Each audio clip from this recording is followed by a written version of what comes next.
Hello, mic sound check.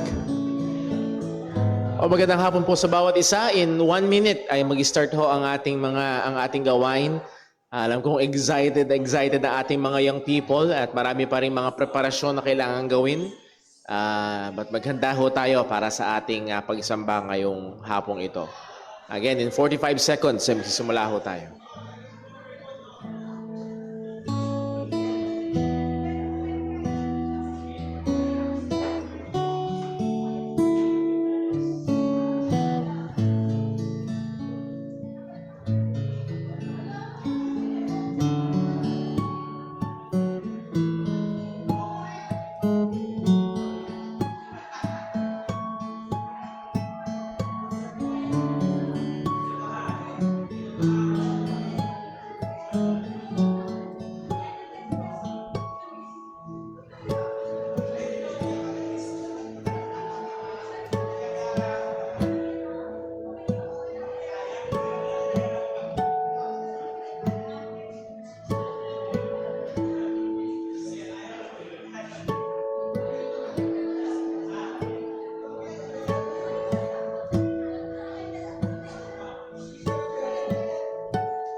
Amen. Purihin po ang pangalan ng Panginoon. At mga young people, please come forward na. Yung mga nandiyan sa likod, please move forward. Move forward. Pakisarad na ho yung pintuan natin. Tayo ho ay maghanda na sa ating gawain ng pagsamba.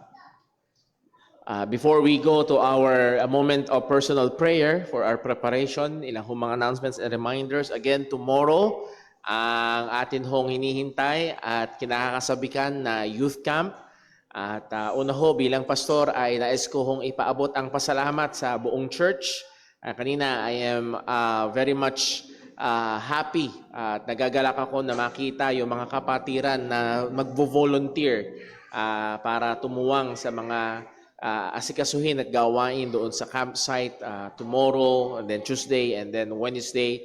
And bilang pastor, purihin po ang Diyos at salamat sa Diyos na nakikita ang buong iglesia na nagkakaisa. And ngayon pa lamang, I would like to express my thanks and appreciation kay Brother Daryl. Hindi lang halata pero nai-stress.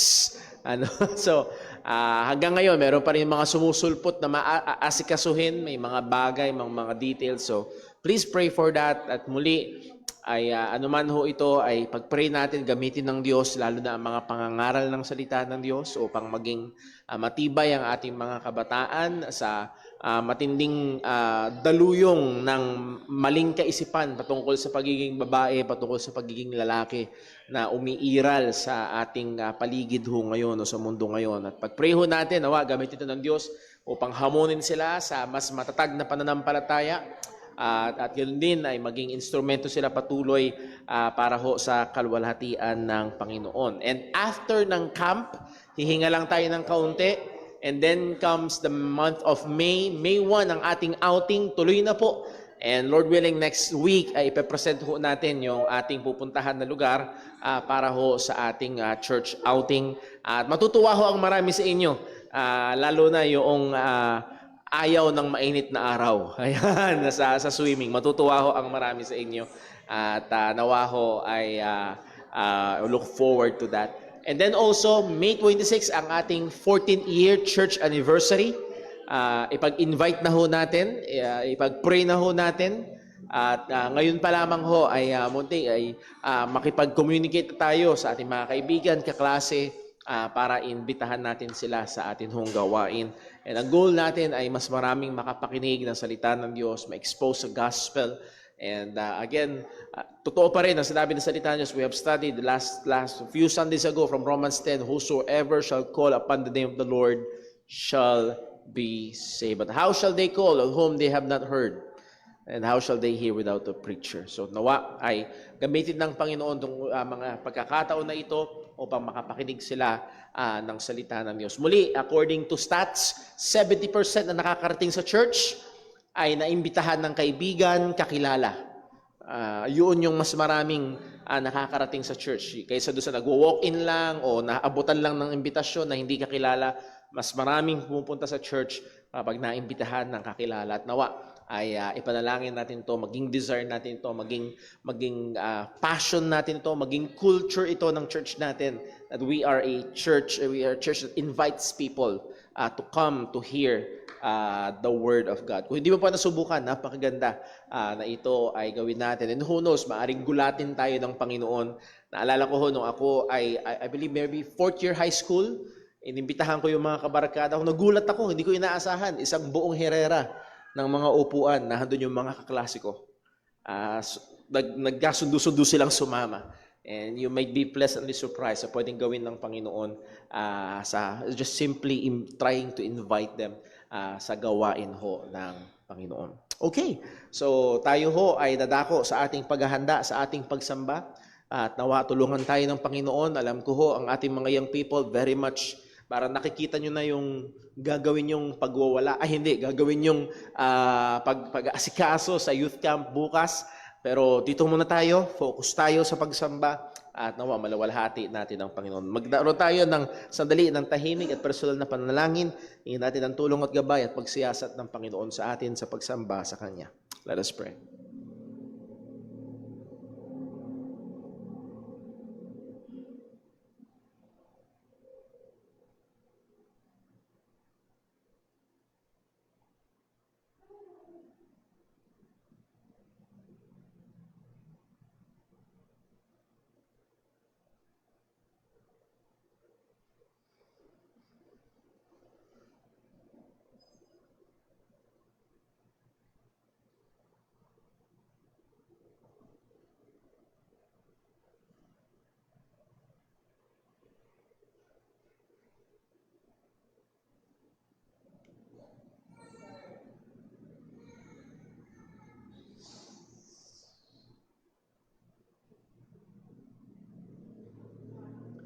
Tayo po'y manalangin.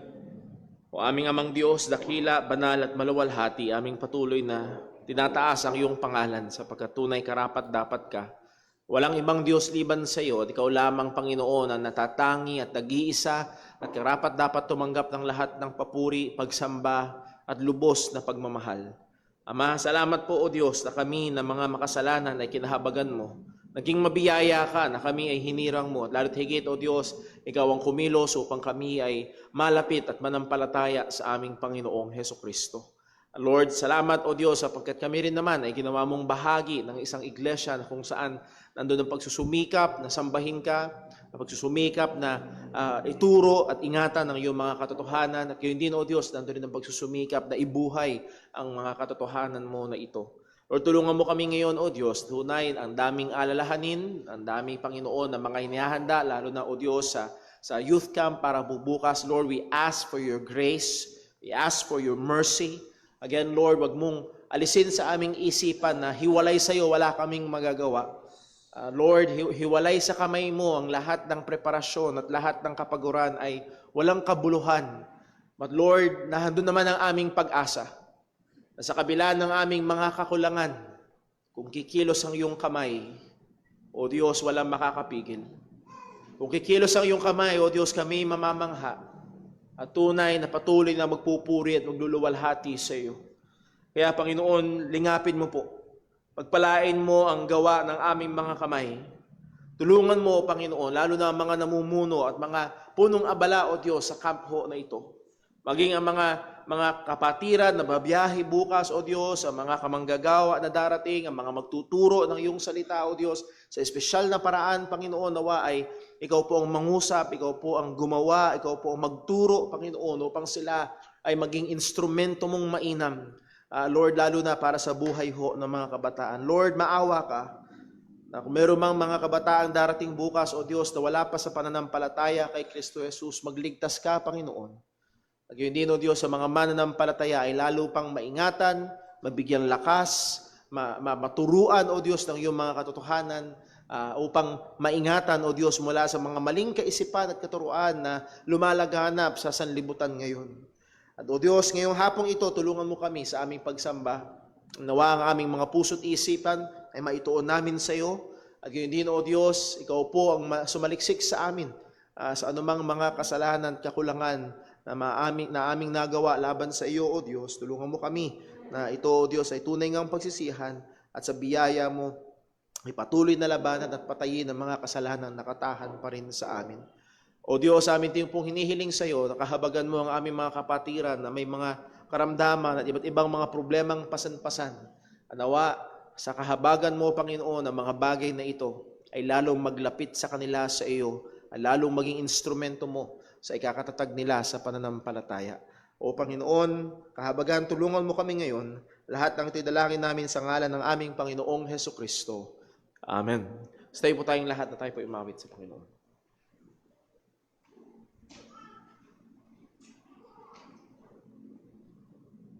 Tayo po yung mawit sa Panginoon. Awitin po natin, How Great Thou Art.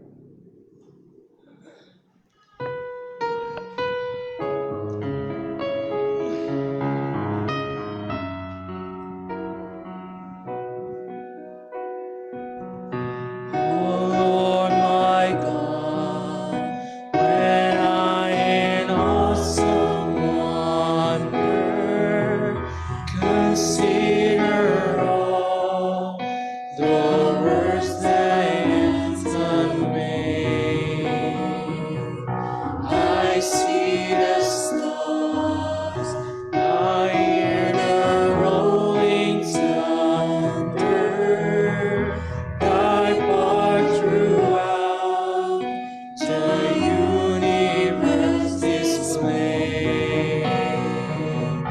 Then sings my soul, my Savior God, to thee.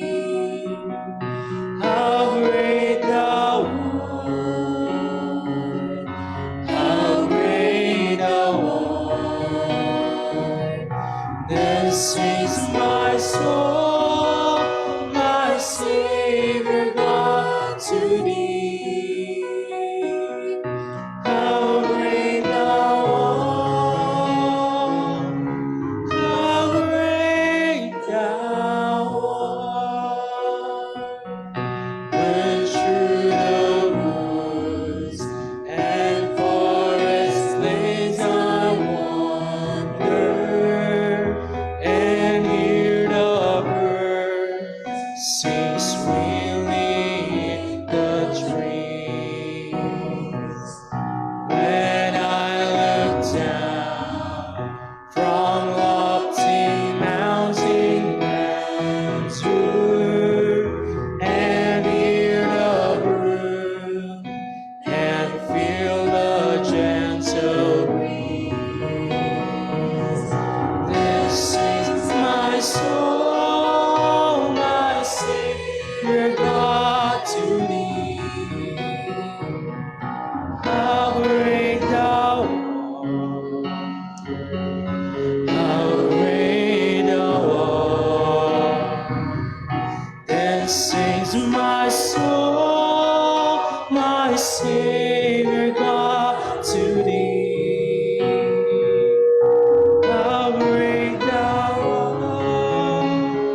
Savior God, to thee.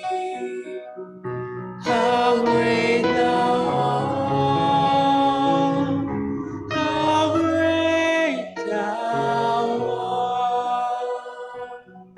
When Christ shall come, with shout of acclamation,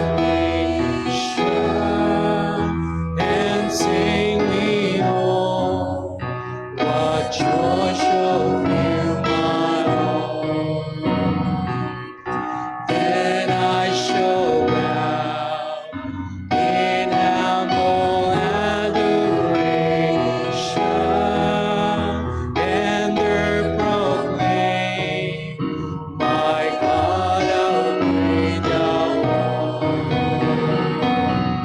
Then sings my soul, my Savior God, to thee. How great thou art, how great thou art. Then sings my soul, my Savior God, to thee. How great thou art, how great thou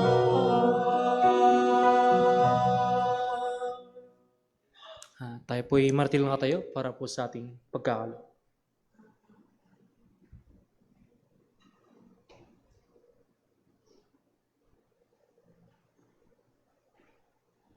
Magandang hapon po mga kapatid, sumatin na ba ang habag at awa ng Panginoon para po sa ating pagkakaloob. Ating pong basahin ang 2 Corinthians chapter 9 verse 6 to 8. Sabay-sabay po nating basahin. Ready, read. But this I say, he which soweth sparingly shall reap also sparingly, and he which soweth bountifully shall reap also bountifully. Every man according as he purposeth in his heart, so let him give, not grudgingly or of necessity. For God loveth a cheerful giver, and God is able to make all grace abound toward you, that ye, always having all sufficiency in all things, may abound to every good work. Amen. Sumandali po tayong manalangin. Ama namin Diyos, Panginoon namin sa langit, Ama, kami muling nagpupuri at nagpapasalamat sa iyong banal na harapan, O Diyos.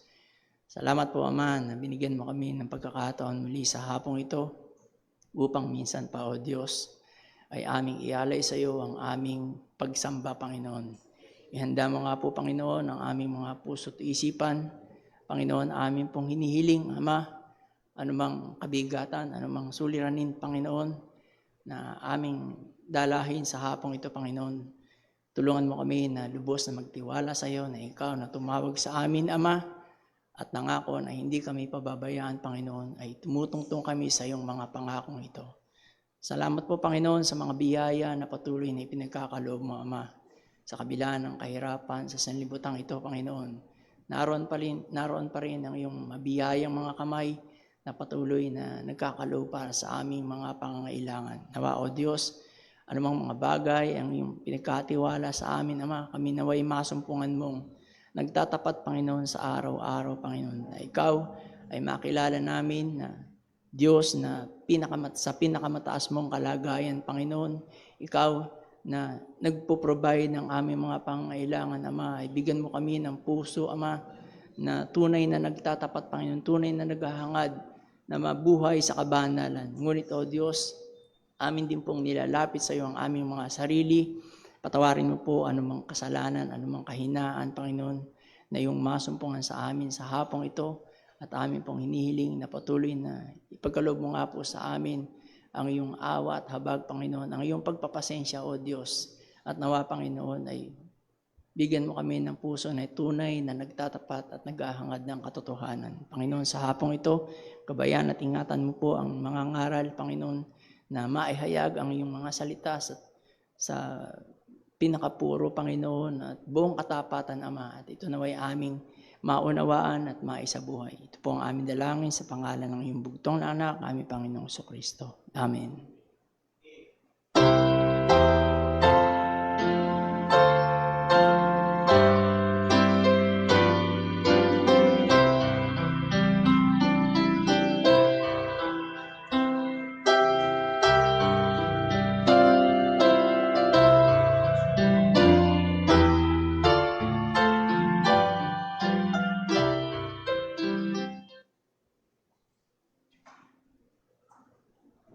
Tayo po ulit tumawad sa Panginoon. Awitin po natin, Blessed Assurance.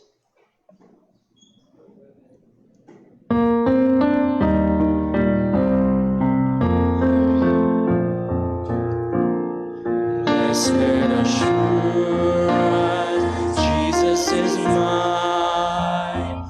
Oh, what a foretaste of glory divine, heir of salvation, purchase of God, born of His Spirit, washed in His blood.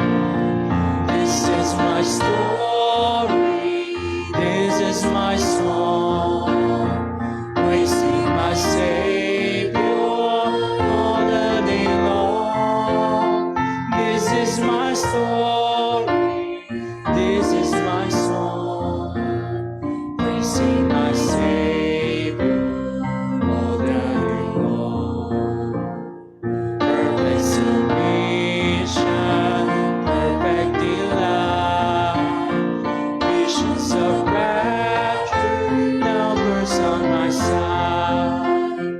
Angels descending rain from above, echoes of mercy, whispers of love. This is my story, this is my song, praising my Savior all the day long. This is my story, this is my song, praising my Savior all the day long. Perfect submission, all is at rest. I in my Savior am happy and blessed, watching and waiting, looking above. There with His goodness, the saints love. This is my story, this is my song, praising my Savior all the day long. This is my story, this is my song, praising my Savior all the day long. Tayo po'y magsayin lahat. Tayo po ulit tumawad sa Panginoon. Awitin po natin, Yet not I, but through Christ.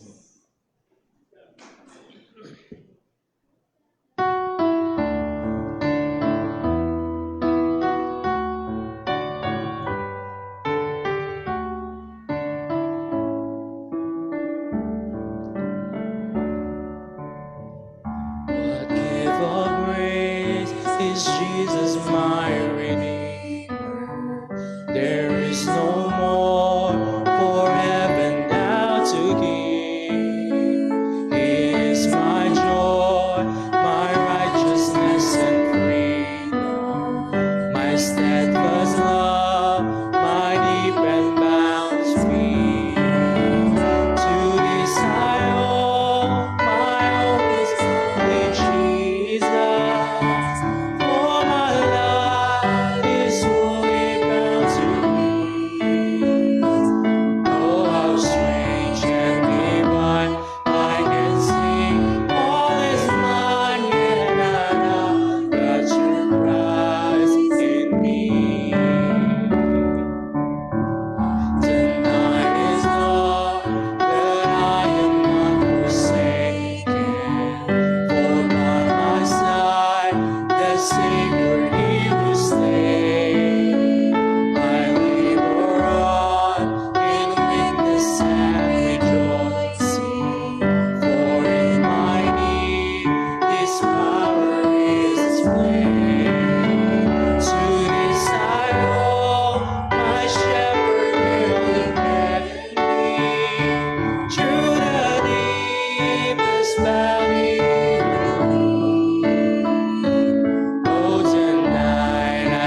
tayo po yung martin lang tayo para po sa pagbasa po sa salita ng Diyos.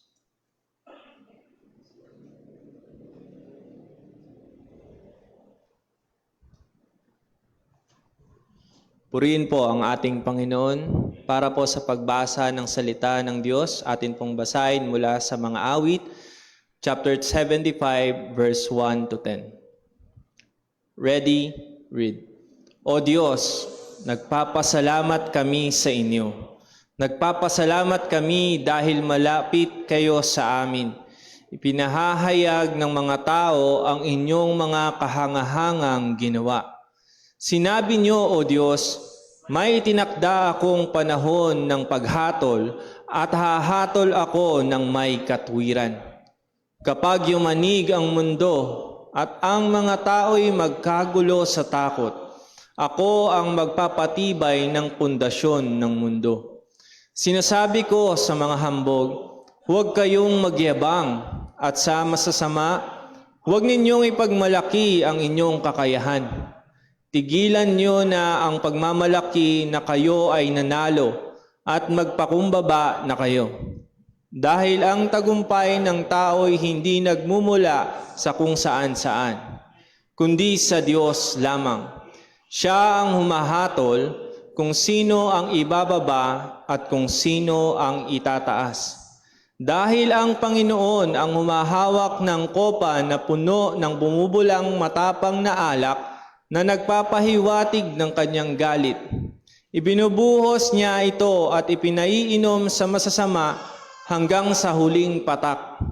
Ngunit ako, walang tigil kong ipahahayag ang tungkol sa Diyos ni Jacob. Aawit ako ng mga papuri para sa Kanya. Aalisin niya ang kakayahan ng masasama, ngunit dadagdagan niya ang kapangyarihan ng matutuwid. Purihin po ang Diyos sa pagkabasa ng Kanyang mga salita. Maaari na po tayong magsiupo.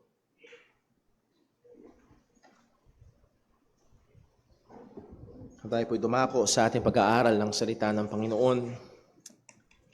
Ang sabi ho ni Apostol Pablo sa Aklat ng Epeso, Kapitulo 6, talatang 4, ay ang bilin niya sa mga magulang, particularly sa pangunguna ng ama ng tahanan, fathers, provoke not your children to wrath, but rather bring them up in the nurture and admonition of the Lord. At napakahalagang paalala ho ito sa bawat ama ng tahanan at kaakibat at katuwang ang ina ng tahanan kung paano dapat papalakihin ang mga anak. At ang sabi ni Apostol Pablo, wag daw silang itulak, wag daw silang hikayatin sa pagkagalit. At maganda ang payo at ang turo ng isang aklat na Disciplines of a Godly Man by, hindi ko naman maalala kung sino yung author ngayon, pero ang sabi niya, isa sa paraan na kung saan ang magulang ay maaaring nagtutulak sa mga bata sa pagkagalit ay kapag merong favoritism sa bahay. Kapag merong partiality sa mga magulang. Pag masyadong pinapaboran ng isang anak, at nagkakaroon madalas ng injustice. Tagilid ang barko pagdating sa pagbibigay ng mga regalo at ng mga pabor at maging ng parusa or ng disiplina. Well, kaya ako nasabihan sapagkat sa amin bilang mga magulang na mayroong 2 anak na hindi magkalayo ang edad, ay nahandun na sa punto na nagtuturuan ang 2 bata. Biglang may iiyak, ituturo ng panganay, yung bunso, ituturo ng bunso si kuya.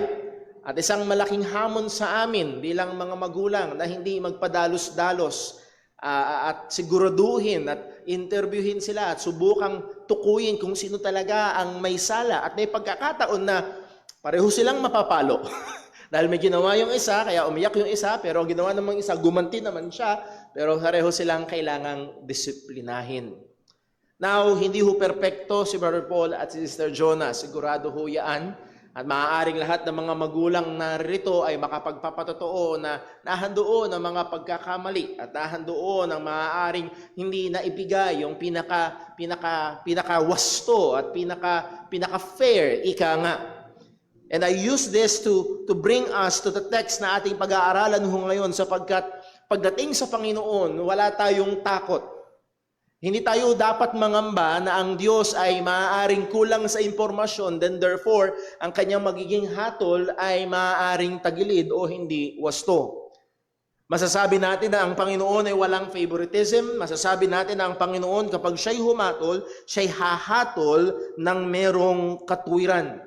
At ang paghatol ng Diyos ng merong katwiran ang siyang kapahingahan at pwedeng pagtiwalaan ng mga matuwid o ng mga mananampalataya, kakabila ng namamasdan nila ang mga bagay na nangyayari sa mundo na ito. And that is exactly ang mensahe ng Psalm na ating binasa at babalikan natin. Kung inyong naaalala, around maybe 4 weeks ago ay napag-aralan natin ang verses 1 to 3 verses 1 to 3 ng awit na ito, and Lord willing, babalikan natin, tatapusin natin ngayong hapon.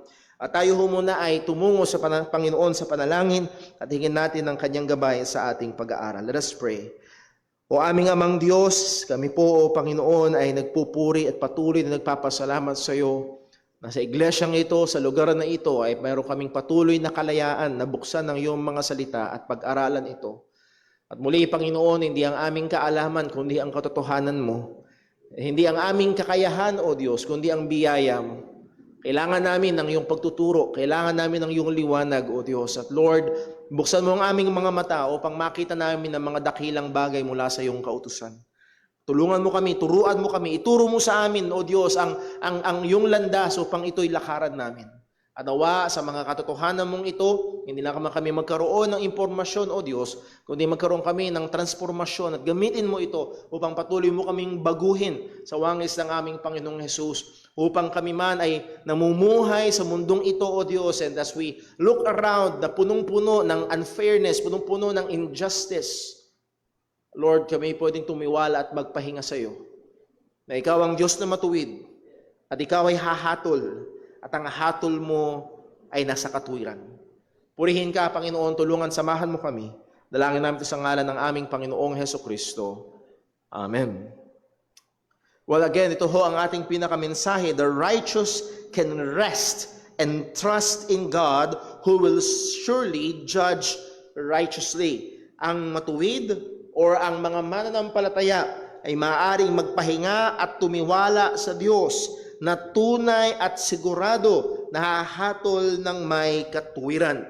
Again, aralan na natin ang ilang background sa Psalm na ito, pero wala tayong masyadong maraming data maging sa exact na context kung ano ang background kung bakit nasulat ang Psalm na ito. Ito ay awit ni Asaph at meron ditong technical word na ginamit, al-tashith, ibig sabihin, do not destroy. Do not destroy, at dalawa ang maaaring ibig sabihin niyan, maaaring do not destroy the righteous with the wicked, at siguradong hindi yun gagawin ng Panginoon, or in the sense na parang kagaya ng sinabi doon sa binasa natin, kapag nayayanig na ang sanlibutan, ang Diyos ang hahawak. Ibig sabihin, ang Diyos ang magpapanatili, ang Diyos ang magsusustain, and He will not destroy.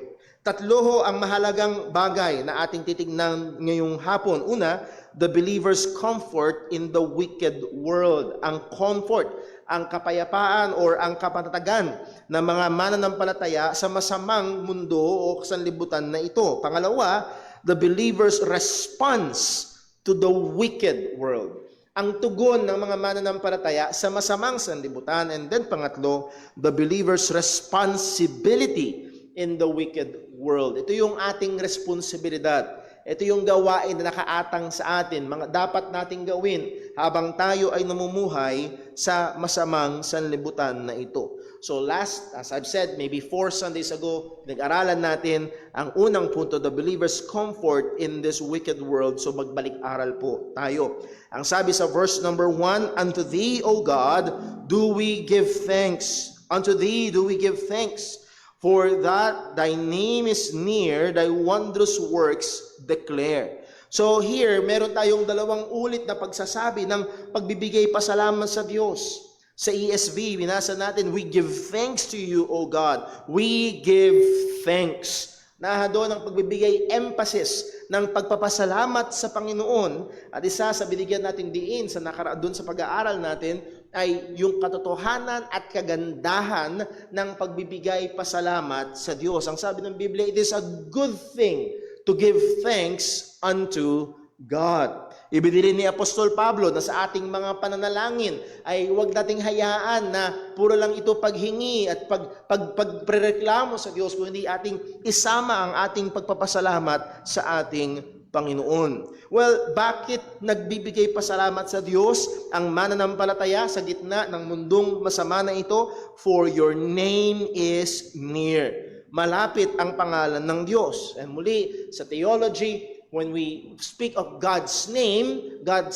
represents His entirety. Ito yung nagre-represent sa kanyang kabuuan. Hindi lamang to mga combination ng syllables, vowels, and consonants na pwede nating bigkasin, but rather it pertains to Him. And pag sabing His name is near, means God is near. Ang Diyos ay malapit. At muli sa bagong tipan, andoon ang papaalala sa atin ng salita ng Diyos na hindi niya tayo iiwan or pababayaan man. And what a wonderful reason to give thanks to God. That God is near. Na ang Diyos ay malapit. At ang sabi pa, isa pang rason ng pagpapasalamat sa Diyos, we recount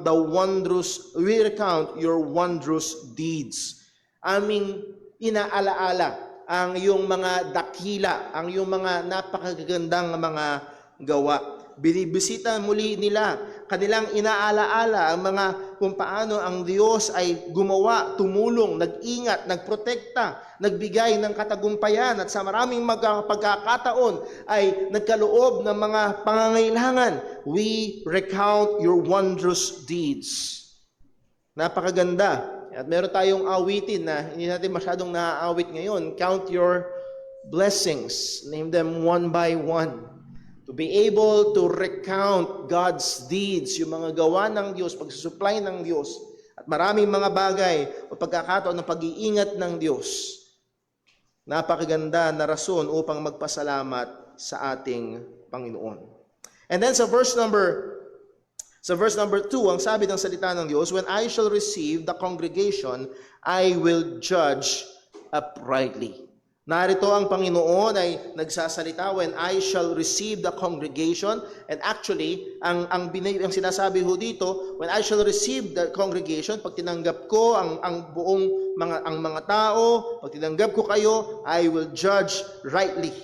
At dalawa ho, ang gusto kong mapansin natin dito is the word when. Ang word na when is a time marker. Means it's not if. Sabi nga nila, the big shake. Alam na kung nabalitaan natin yung naging lindol sa Taiwan, 7.2, 7.4 na earthquake. At ang sabi ng mga geologists sa Pilipinas, it's not the question of if, it's the question of when. At ang sabi ng mga geologists, ang naghihintay daw ay sa Pilipinas, particularly sa gawing Kamaynilaan, is around 8.2 to 8.4. May tendency at may posibilidad na ganung kalakas. Again, it's not the question of if, but the question of when. Now, kung sasabihin natin, tagal na pinag-uusapan yung lindol na yan, wala pa rin. Sabi nila, talagang darating. Pero merong mas tiyak kaysa sa lindol na yan. Ang sabi ng salita ng Diyos, ako ay hahatol. Tiyak ang paghahatol ng Panginoon. Walang taong makakaiwas sa hatol ng Panginoon. Ang sabi ni Haring Solomon, ikaw na bata pa at maaari gusto mong mamuhay sangayon sa iyong kaparaanan, sige, mamuhay ka sangayon sa iyong gugustuhan, pero yung alalahanin, ipagbibigay sulit lahat ito sa harapan ng Diyos. Ang sabi ng salita ng Diyos, bawat salita na lumalabas sa ating bibig na walang katuturan ay pagbibigay sulit natin sa Panginoon. Malinaw sa Sermon on the Mount na hindi lamang ang gawa ng ating mga kamay, hindi lamang ang salita ng ating bibig, kundi maging ang mga kaisipan natin ay hayag sa harapan ng Diyos at hahatulan ng Panginoon. Walang makakatakas sa paghatol ng Diyos. Pero isa pang napakagandang katotohanan ho dito ay yung sinabi ng salita o yung description ng paghatol ng Diyos is that God will judge uprightly. Ang Diyos ay hahatol ng matuwid. Ang Diyos ay hahatol ng may pagiging patas. It speaks of the straightness, of equity. Sapagat ang Diyos ay Diyos na matuwid, therefore ang kanyang paghatol ay matuwid. Hindi siya pwedeng mabulagan ng mga suhol. Hindi siya pwedeng ma-blackmail. Siguro lahat tayo nakapanood na o marami sa atin nakapanood na ng palabas o ng pelikula na yung judge ay pinilipit ang hustisya sapagkat yung anak niya ay kinidnap noong kasama, noong nasasakdal. At dahil na-threaten siya, dahil na-blackmail siya, babalikuin niya ang hustisya. And sad to say, may mga Kristiyano o nagpapakilalang mananampalataya, sinusubukang i-blackmail si Lord. Sige ka, Lord, pag hindi mo binigay yung pinagpipray ko, hindi ako mag-church. Wow! As if yun ay threat sa Panginoon. As if mawawalan ng Diyos. Pero narito mga kapatid, mga kaibigan, ating matitiyak na ang paghatol ng Diyos ay sigurado. Hindi siya maghahatol ng anumang may kalikuan. Sigurado at pantay at patas ang hatol ng Panginoon, walang kasalanan makakatakas sa Kanya. As we have been always saying, ang lahat ng kasalanan ay may bayad. At dalawa lang lamang yun, is either bayad sa krus ni Kristo or babayaran sa impyerno. Pero lahat ng kasalanan ay may bayad. Walang libre. It's either hinatulan nito kay Kristo o hahatulan ka ng Panginoon.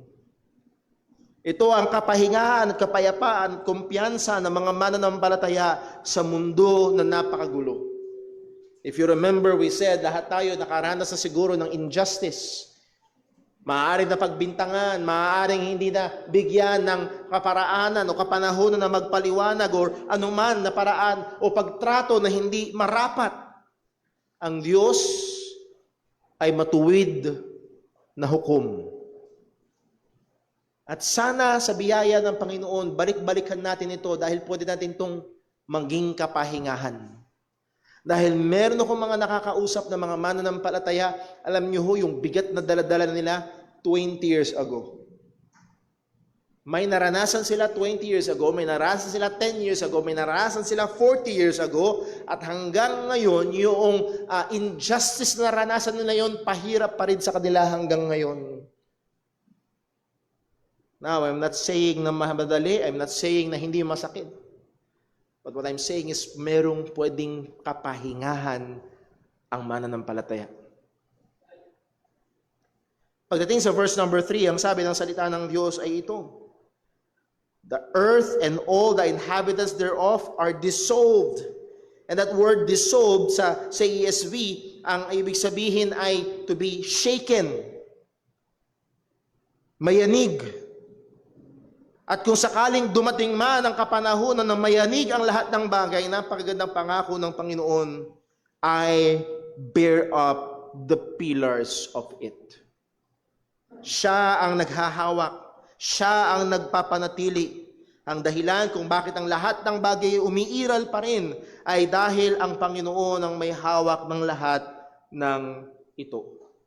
Hindi lamang sa mga malaking pangyayari, kundi maging sa mga maliliit na pangyayari. Ang sabi sa Matthew chapter 10, verse 29, ang sabi ito, are not 2 sparrows sold for a farthing? And again, napakaliit na halaga. Ang punto rito, napakaliit ng halaga ng ibon. Pero itong ibon na ito, na napakaliit ng halaga, ang sabi, and one of them shall not fall on the ground without your Father. Without the permission of your Father. That is, yung ibon ay nasa ilalim ng kamay at pag-iingat ng Diyos. Itong seemingly very insignificant, itong ibon na halaga lang ng laruan ng bata, ay hawak at binibigyang atensyon ng Panginoon. Meron pang mas maliit doon. Sa verse 30, ang sabi, but the very hairs of your head are all numbered. Kung sakaling nagtatanong ka, kita ba ng Diyos, alam ba ng Diyos ang cancer na ito? Kita ba ng Diyos, alam ba ng Diyos yung nangyayari na ito? Well, kung alam ng Diyos ang bilang ng buhok mo, pwede tayo magpahinga sa katotohanan na hawak ng Diyos ang lahat ng mga bagay. We can see here the personal involvement of God na yumayanig man, yes, maaaring figuratively, nililindol ang buhay mo ngayon, ang Diyos pa rin ang may hawak. At maging sa buong sanlilikha, ang Diyos ang may hawak. Sabi sa Hebrews 1 verse 3, who being the brightness of His glory and the express image of His person, and what? The Lord Jesus Christ, ano daw? Upholding all things by the word of His power. He upholds all things. Ang rason kung bakit umiiral pa rin ang lahat ng bagay ay hindi dahil sa matindi at grabing Big Bang at evolution at kung ano-ano pa, kundi dahil merong Diyos na lumalang at nag-iingat at papanatili ng lahat ng ito. So that is the comfort of the believer in this wicked world. Ang Diyos ay hahatol at ang Diyos ay hahatol ng may katwiran.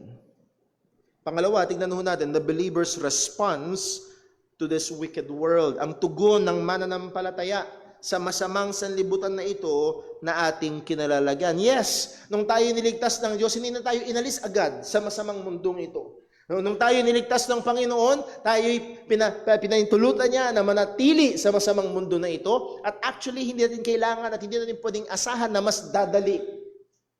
Actually, mas hihirap pa. Dahil yung prinsipe ng sanlibutan na ito na dati ay kakampi, ngayon ay kaaway na. Yung mga kaparaanan na dating pwedeng gawin, ngayon ay dahil sa pagmamahal sa Panginoon ay hindi na. At yes, ang sabi ng ating Panginoong Jesucristo, kung siya na ating Panginoon ay pinersecute, anong aasahan ng kanyang mga tagasunod?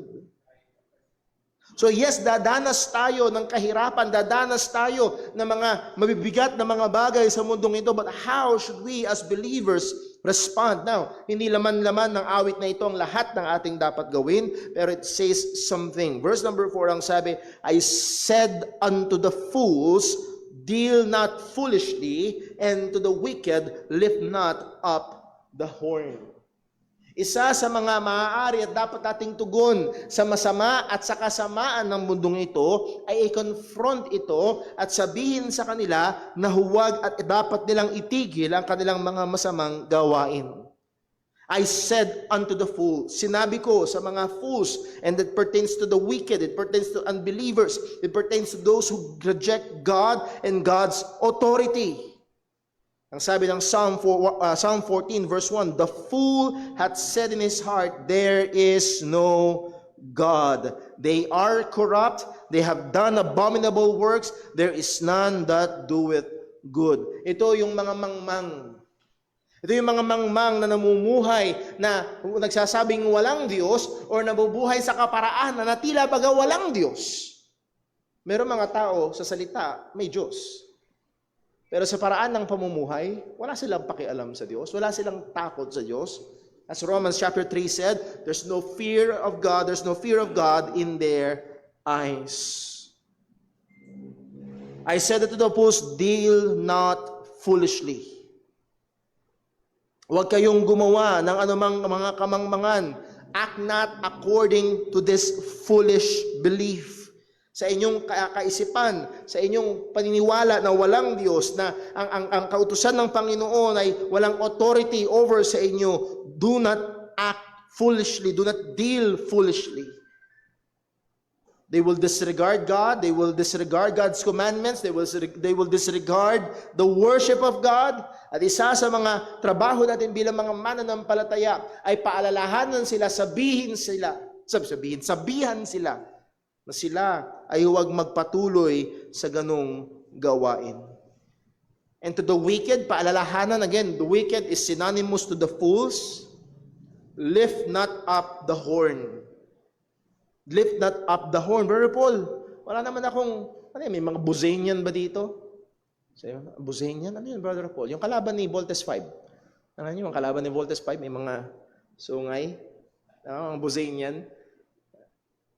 Wala naman silang horn, Brother Paul. Well, the horn is a picture of power.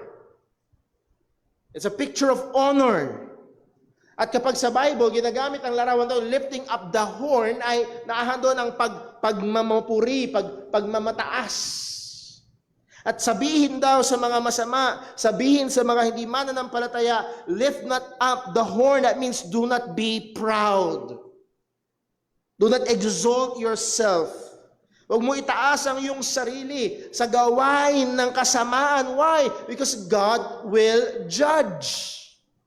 Bigyan natin sila ng babala na huwag sila magtuloy-tuloy sa pamumuhay na nagre-reject sa Panginoon. Huwag sila magtuloy-tuloy sa paniniwala na wala ang Panginoon. Why? Because God will judge. Ito ang ating tugon sa kanila. We should give them a warning. Ang sabi ng 1 Peter 5:5, babalikan natin ito mamaya, pero sabi ni Pedro, likewise ye younger, submit yourselves unto the elder, yea, all of you be subject one to another, and be clothed with humility. Mabihisan tayo ng pagpapakumbaba. Why? Because for God resisteth the proud. God is a personal enemy of the proud, and giveth grace to the humble. Nagbibigay siya ng biyaya sa mga nagpapakumbaba. Napakalaking katotohanan ng sabi ng Proverbs 16 verse 18. Proverbs 16:18, pride goeth before what? Destruction. Para daw yung trend, nakakita ka ng trend, may kasunod. May kasunod ang kayabangan. At ang kasunod ng kayabangan ay pagkawasak. Pagkawasak. Pride goeth before destruction, and a haughty spirit before a fall. So muli, paalalahanan natin sila na huwag silang magmayabang sa kanilang kaparaanan na hiwalay sa Panginoon.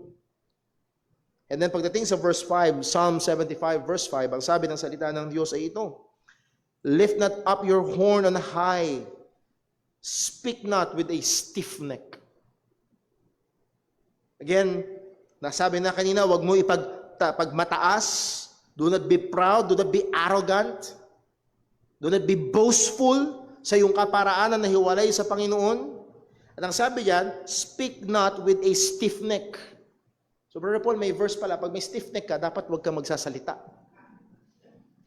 Well, ang stiff neck, kung sa termino natin ngayon, ang tawag natin matigas ang ulo, sa Bible, ang sinasabi na matigas ang leeg.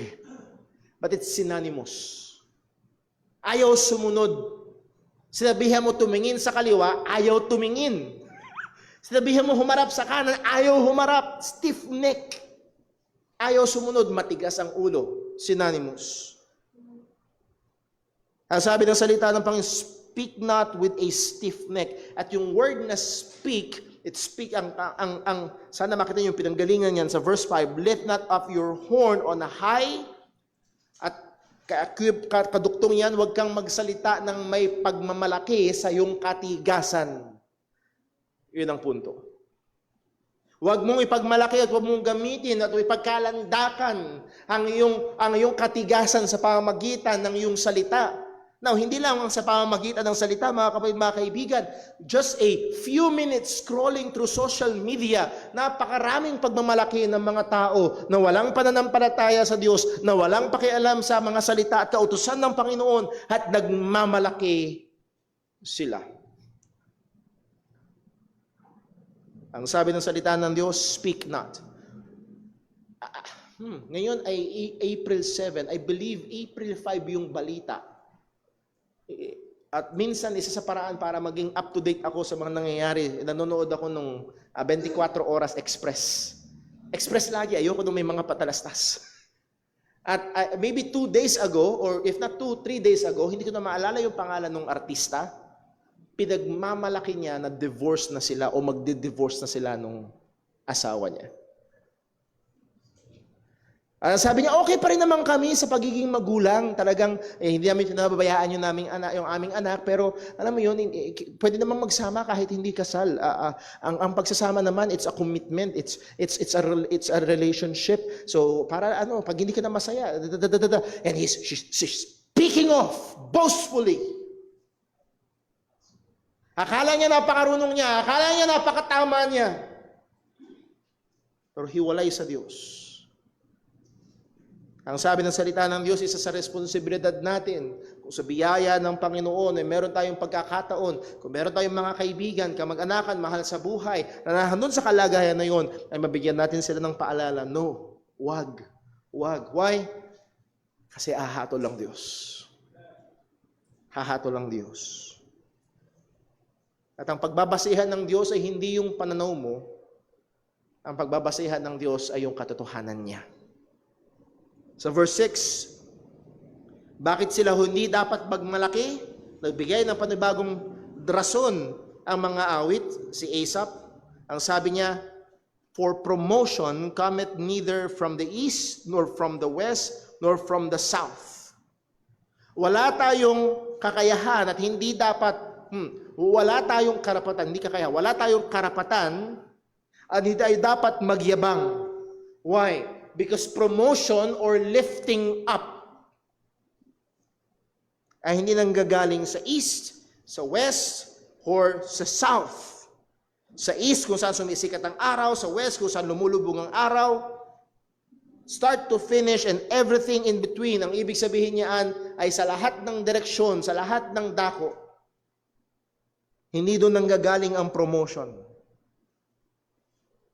Just take note, sinabi ng isang komentary, bakit walang north? Walang patungo sa taas. Maaari, hindi sigurado, pero maaari ito ay pumapatungkol sa Panginoon. Bakit daw? Pagdating sa verse 7, but it is God, ang Diyos. But God is the judge. Hindi sa east, hindi sa west, hindi sa south, nanggagaling ang promotion, God is the judge. Ang Diyos ang nagtataas, ang Diyos ang nagbababa. God is the judge. Sabi niya, He put it down one and set it up another. So there's no room for boasting. Kung sakali sa biyaya ng Panginoon, medyo mataas ang kalagayan mo ngayon, huwag mo tapikin ang iyong sariling balikat at sabihin mo at congratulate mo sa iyong sarili, ang galing ko naman. No, it is of God. Ang Diyos ang nagtataas, ang Diyos ang nagbababa. So, sino ang pwedeng magmalaki? Wala. At mga kapatid, makita saan natin ito, hindi lamang ito sa loob ng church, hindi lamang ito sa buhay ng mga Kristiyano, maging sa labas. Maging sa labas, kung ang mga tao ay may nararating, kung ang mga tao ay may nakakamit, wala silang pwedeng ipagmalaki. Ang Diyos ang siyang nagbibigay. Walang pwedeng magmalaki. Kahit ang mga taong hindi naniniwala sa Diyos ay may marating at maabot na katanyagan, kataasan sa anumang mga level at anumang mga area ng buhay, hindi pa rin sila pwedeng magmalaki because it is God. God ang may hawak. Sang Diyos ang may hawak nito. Siya ang nagtataas, siya ang nagbababa. At kung ito'y totoo sa labas ng iglesia, lalo't higit sa loob ng iglesia. Kaya nga ang paalala ni Pablo sa mga taga-Korinto na nagkakaroon ng bunti ko sabihin devotion, hindi devotion, nagkakaroon sila ng division sa loob ng church. At ang ginagamit nila na kaparaanan para ipakita na mas mataas sila, mayroong magsasabi, I am of Paul. Mas okay ako kasi kay Paul ako. Hindi. I am of Apollos. I am of Cephas. I am of Christ. Ginagamit nila niyon para ipakita kung gaano sila kataas. Ginagamit nilang tungtungan ng mga lingkod ng Diyos para iset apart ang kanilang mga sarili. Ang paalala sa kanila ni Pablo sa 1 Corinthians chapter 3 verse 4. 1 Corinthians chapter 3 verse 4. For while one saith, I am of Paul, and another, I am of Apollos, are ye not carnal? Hindi ka ba natutulad niyan sa mga hindi ligtas? Yung ganyang kaisipan ng unsaved yan. I'm not saying na unsaved ka, pero yung kaisipan na ganyan ay kaisipan ng unsaved. Verse 5, May tanong si Pablo, who then is Paul? Who is Apollos? Sino ba yan? Sinabi niya kung sino, but ministers. At minsan yung salitang minister sa tenga natin ay minister equals servant. Lingkod. They are God's ministers, sila ay lingkod ng Diyos by whom ye believed. Translation, sila ay instrumento na ginamit ng Diyos para manampalataya kayo. Bakit nyo ginagamit ang mga taong ito para maging kaparaanan na ibukod nyo ang inyong sarili at itaas nyo ang inyong sarili mula sa iba? Ito mga taong ito ay mga instrumento lamang ng Panginoon. Guess what? Ang sabi ng salita ng Panginoon sa verse 5, but ministers by whom ye believe, even as God what? Gave to every man.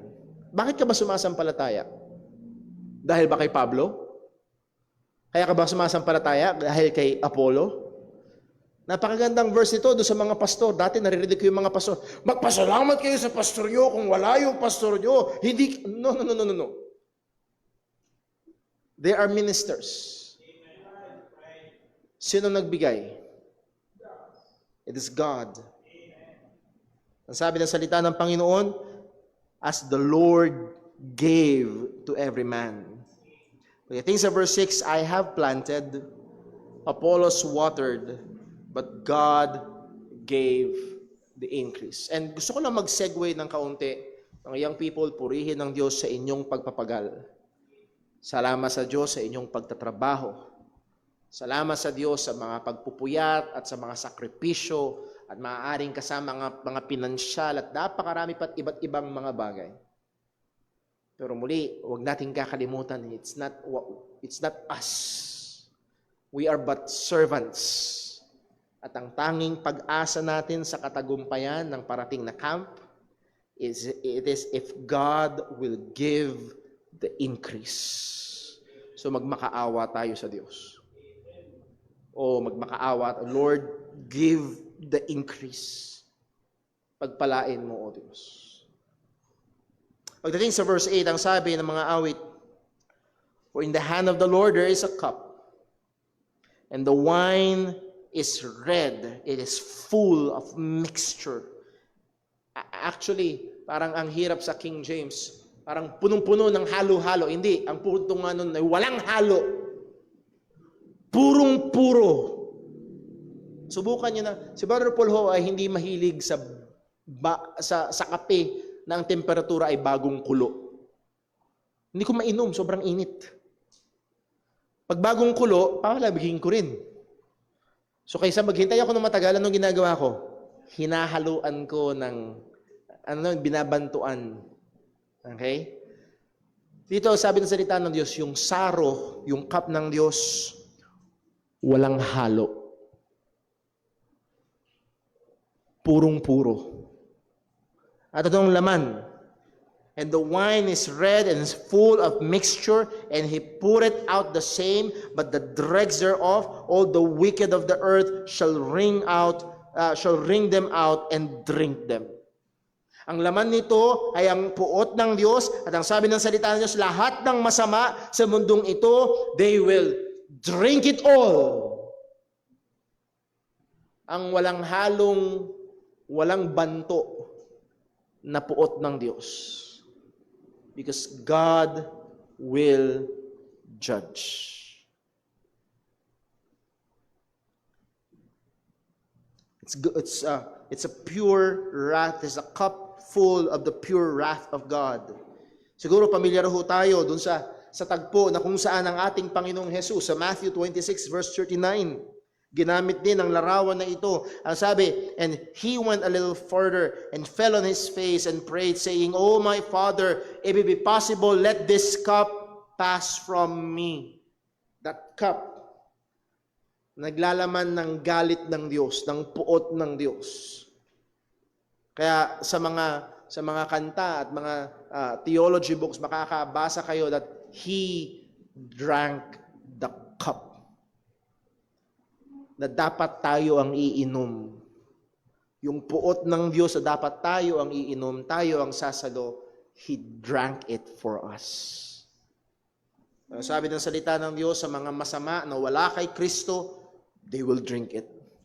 Darating ang hatol ng Diyos. So anong response natin?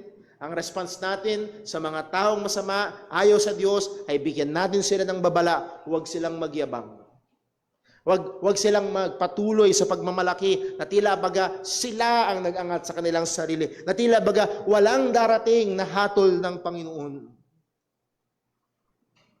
And lastly, sa point number 3 natin, ang ating responsibilidad sa Diyos, our responsibility to God in the wicked world. Verse 9, ang sabi, I will declare forever, but I will declare forever, I will sing praises to the God of Jacob. Sa ibang salin, I will worship forever. Ako ay walang hanggang sasamba. In contrast doon sa mga masama, in contrast doon sa fools, in contrast doon sa wicked na ayaw sa Panginoon, walang pakialam sa Panginoon, ang mananampalataya, ang responsibilidad natin sa Diyos is to worship God forever. And to worship is to exalt Him. Kung ang mga hindi mananampalataya at ang mga foolish, they exalt themselves, ang responsibilidad natin ay itaas ang Panginoon. Ang sabi, I will sing praises to the God of Jacob. Aawit ako ng may mga pagpupuri at pagpapasalamat sa Diyos ni Jacob. Napakagandang gift ng Panginoon sa atin ang pag-awit. Hindi ko maalala kung tula o kanta, could you imagine a world without singing?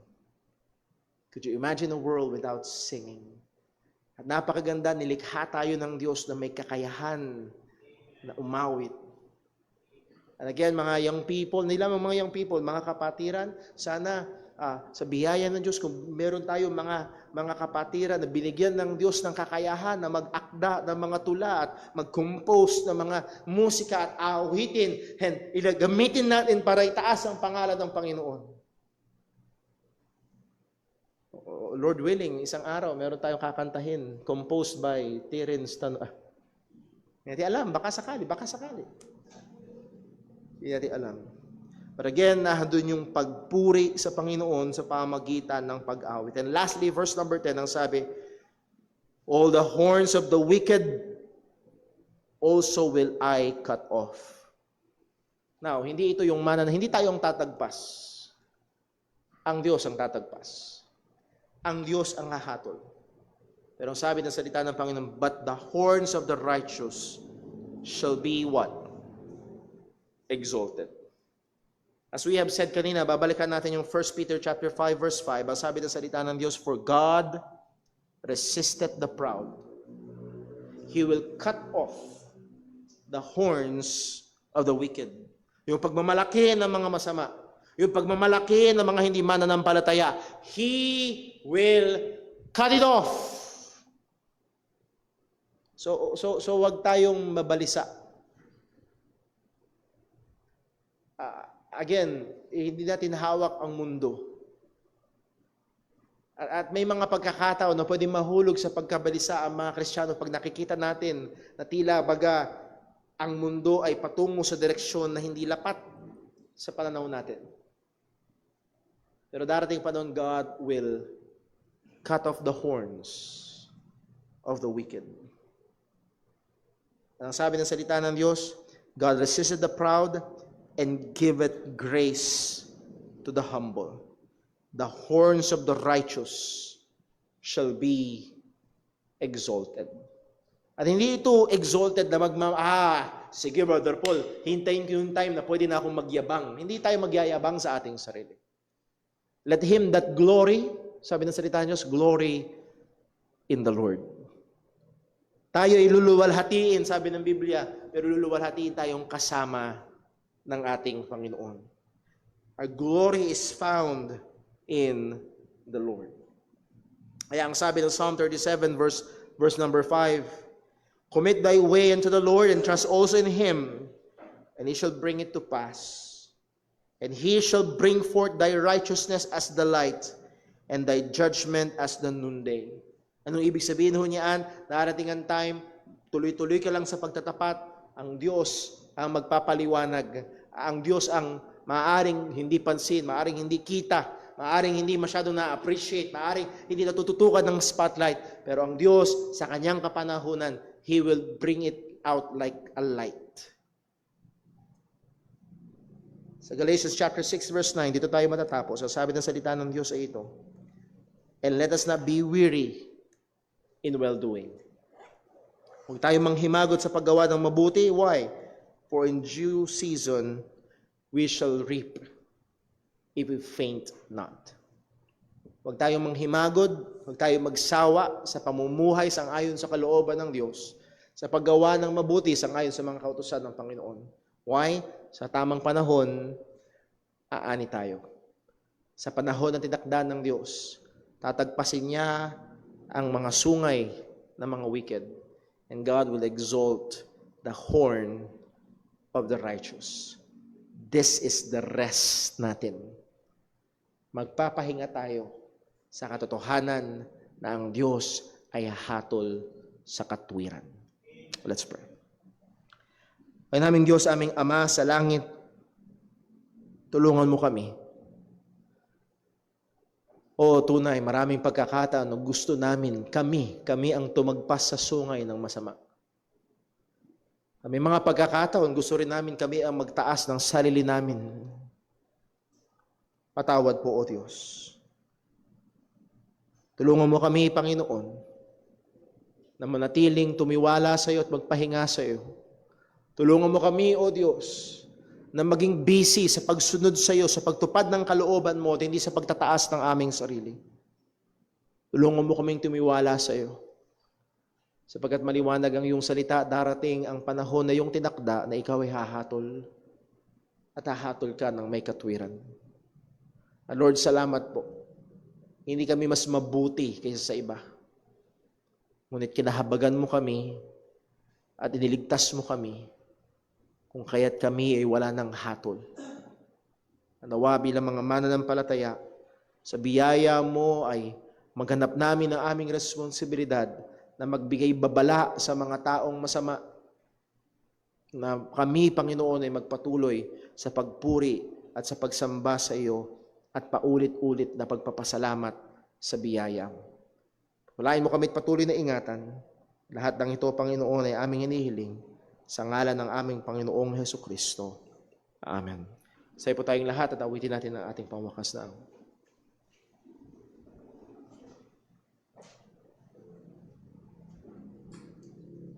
Tayo po yung mawit. Awitin po natin, To God be the glory.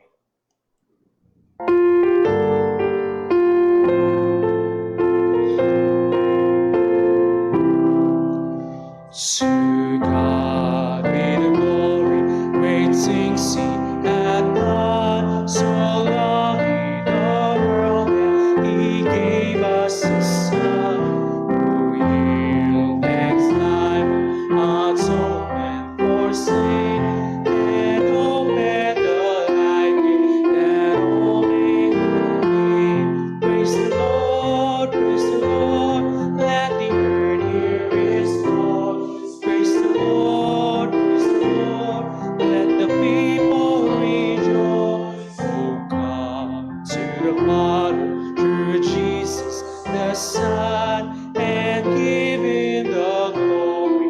Great things He hath done. Great things He has done.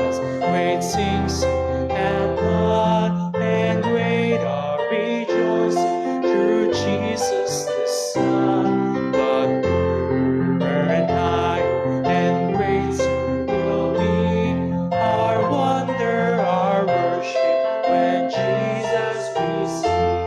Praise the Lord, let the earth hear His voice. Praise the Lord, oh rejoice.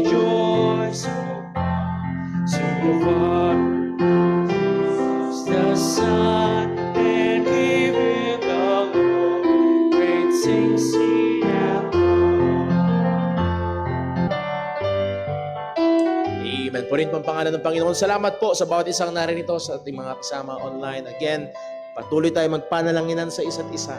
Patuloy nating luwalhatiin ang pangalan ng Panginoon sa pamamagitan ng pagsasabuhay. Hindi lamang tayo maging tagapakinig, kundi maging tagaganap tayo ng mga salita at katotohanan ng Diyos na ating napag-aaralan.